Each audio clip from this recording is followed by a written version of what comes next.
All right, good morning. We got one of the last sunny days here in London, and I'm enjoying every minute of it.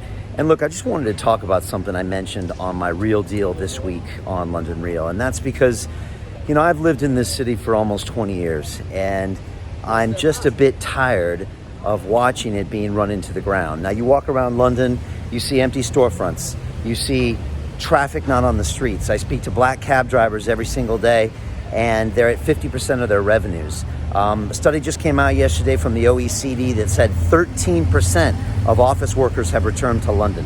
13%. And we're talking about the health consequences of this pandemic, and those are there. But the business consequences are something that is irreparable. 25,000 businesses have gone bankrupt in London over the past 5 months, and they will not come back. And they predict another 1 in 5 will completely be eliminated in the next few months if we continue at this capacity. And the truth is that the mayor of London has shown a complete lack of leadership. He is not leading from the front or leading by example. Also, they have overdone the campaign of fear. They have not given us a science-based approach for coming back to work. They seem to fit the science into whatever is convenient for their talking point in the day. And this is common with career politicians. These men and women are going to be in politics for 30, 40 years. They've never run a business in their life. They don't balance budgets. They whine, they complain, they posture, and they ask for more money.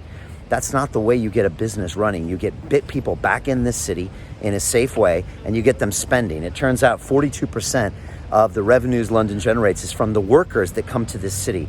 And we need to get people back into their offices and back to work. And that's how we're going to get this amazing metropolis, what I consider the greatest city in the world, not only surviving, but thriving, back on its feet. And if you look at France and Germany, they're already at much higher occupations in their office buildings than we are. And this is slowly killing every single business here. People don't want a handout.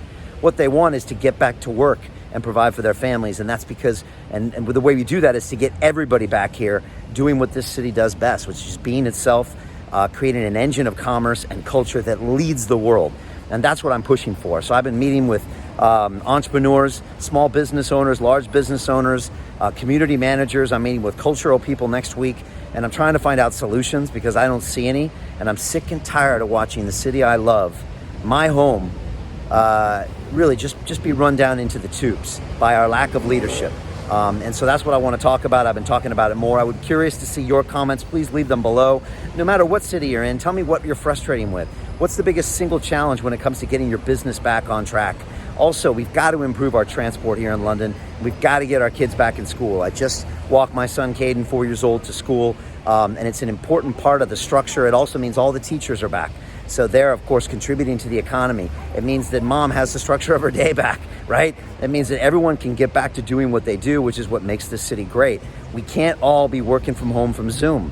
That's not a way that this incredible metropolis continues. That's not the way the UK continues, and I want to talk about it because honestly, nobody else is. So anyways, I'm curious for your comments. Leave them below. I've been speaking extensively about this. You can go to our YouTube channel and watch all the details about this, but I'll be having more conversations with more community leaders, like I said, entrepreneurs, people in our health services, first responders, to try to find out what we can do differently because what we're doing now surely isn't working. So I appreciate you. Let's get London back to work. Let's get all of you back to work because the economic damage, it's the silent killer. It causes more mental and physical health damage than so many other things, and it needs to be addressed now. So anyways, I appreciate your support. Let's get London back to work and let's make this happen.